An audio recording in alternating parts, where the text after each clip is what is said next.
magacaygu waa nasteexo inaya anigana dookhayga raadinaya in uu cali noqdo dookhayga maanta waxa uu maaday programkan waxaan maanta inaan calafkayga helo ka qaard Yurubaan ka imi boorso yar hitef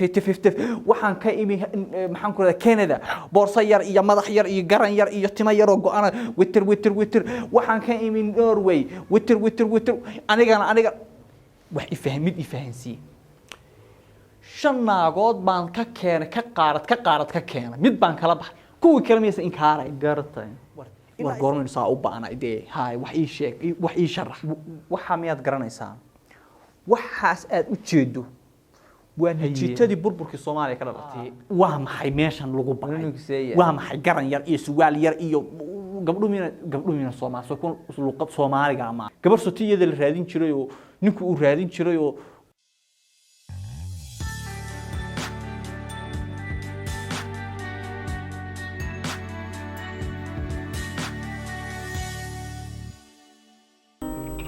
magacaygu waa nasteexo inaya anigana dookhayga raadinaya in uu cali noqdo dookhayga maanta waxa uu maaday programkan waxaan u maaday maanta inaan calafkayga helo waxaan rajeynaa inaan xaaskiisa noqon doono magacaygu waa Aasiya waxaan ka imid waddanka Canada inaan noqdo xaaskiisa mustaqbalka magacaygu waa Shukri waxaan ka imaaday dalka Norway wariyaahe ma yaabtay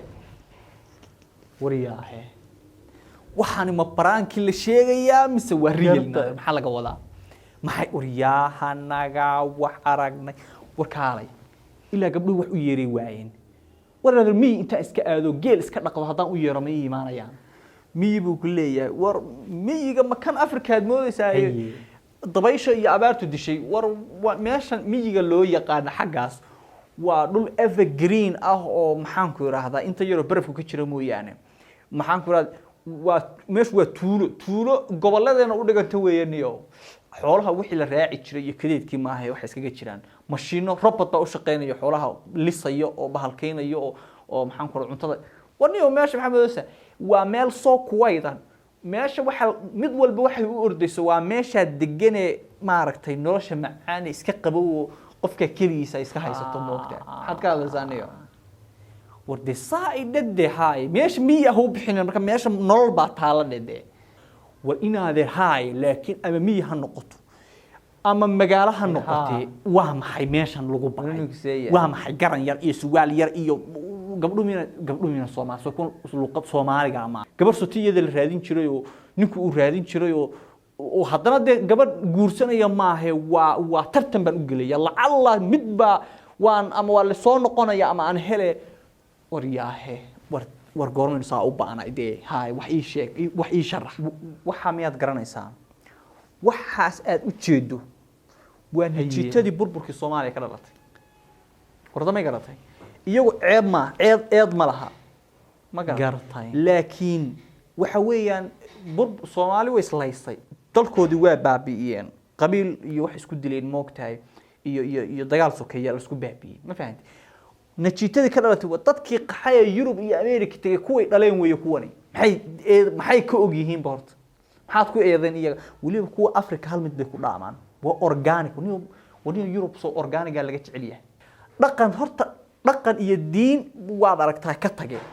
laakiin meeshan kuwan Afrika intay xijaabo waaweyn ku soo xirtay iyo waliba indhaqaab iyo waliba sarabaad haddana jirkeedii ay chemical ku baabiisay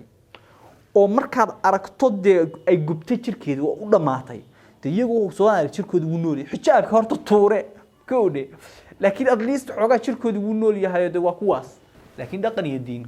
waa in wax iyaga ma aha kuwii dhalay ka mas'uula in la weydiiyo loo baahan yahay inaad horta waa run koode waa run horta Afrika waa Nairobi aan joogna ugu darnaatee waan ku arkay maxaan ku raahday dad dubki iska buuxiyay hada ma garatay oo xididadii iyo dhiigidii u banaanka yaalo gabdhaha horta jirkoodu wuu nool yahay hada ma garatay taa horta way ka badbaadeen warheed meeshaas markii la tago waa dad hadda Yurub joogo dhaqankii iyo diintii oo Ilaahay xifdiyay iyo carruurtooda horta way jiraan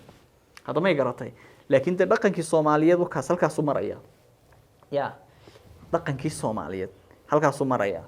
inay gabaray intay dalka tagto dal kale tira nin baan inuu i guursado tartan u gelay moogta inta way ka qaalisanaan jireen moogta gabdhaha Soomaaliyeed dadmay garatay qiso yar baan aad ula yaabaa qisooyinka Soomaalida gabdhaha Soomaalida ma ogtahay waa ma badna waa 40 sano mise 50 sano ka hor waa hooyooyinkan adii qisada xilliga dhacday gabar ayaa waxaa dhacday iyadoo meel marsa libax qaatay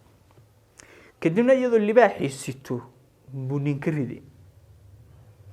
ninkii markuu ka riday waa iska ladnaatay dhaawac yar buu malaha u geystay waa iska ladnaatay muddo dambe 10 sano kadib ama 5 sano kadib waqti dambe ayaa nin soo doonay gabadha aabaheeda u yimid markaasuu yiri aabe nin baa ku soo doonay ninkaasaan ku siiyay gabadhi waxay samaysay hadal cajiib ah samaysay moogta waxay tiri ninkii berigi libaaxa iga riday ma nool yahay bay tiri haabuu yiri maxaa dhacay ninkaan nimaan ahayn ima guursanay lahayd sababtu waxay tahay ma taqaanaa waxay tiri ninkaas ayaa cawradayda arkay hadda ma garatay nin kale cawradayda ma hadda cawra marka laga hadlo waxa laga yaabaa qof libaax sito waxa laga yaabaa kubkeeda ama lugteeda ama meel inay faydmi karta moogta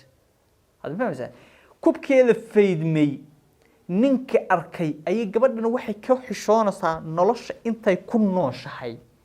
in laba nin ay cawradeeda aragto bay ka xishoonaysaa gabdhahaas hadda waqti hore ma waa hooyooyinkeen waa 40 sano 50 sano ka hor xilliga qisadaas dhacday hadda ma garatay maantana de wakaas gabadha intay xijaabki geed soo saaratay ay tiri ni wiil aan guursadaan kii u geliya iyo life u geliya ma garanaysaa war hadda ma garatay marka halkaas in marana waa iska xaalad duun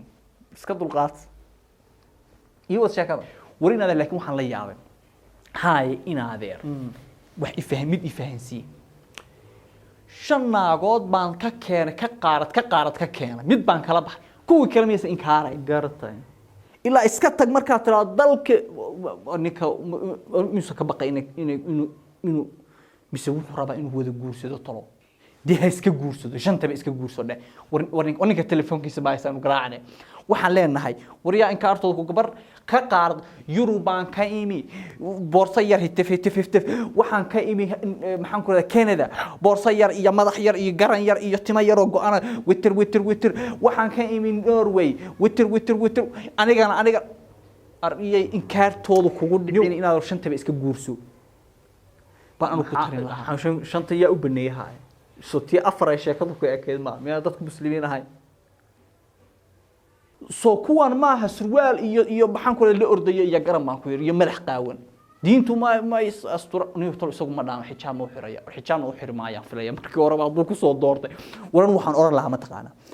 war ina adeer gacali iska bismilayso shantaada iska guurso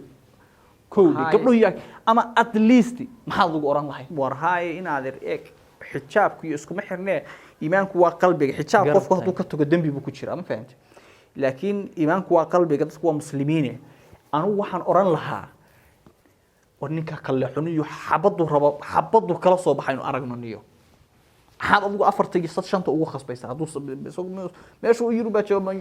Yuruba la isku keenkeena wallahi kooba laga siiraya arbad hadna gelin waxa samaysaa balaynu dhawrno bal mid soo baxada balaynu dhawrno waxaan se ka naxaya mid markii inta laga baxo afarta kale u diro ma aragtay adigu waxa tiri markay soo soconay wax u soconay witir buu soconay moogta markay afarta la diro say u soconayaan ma taqaana markay sii socdaan waxay u soconayaan bala ku soo aad anaa qurux badnaay tolo wuxuu ii dooran waay bala ku soo aad waxaasan soo doon ninba ma aha wuxuu fool xun tolo maxaan ka soo doon bala ku soo aad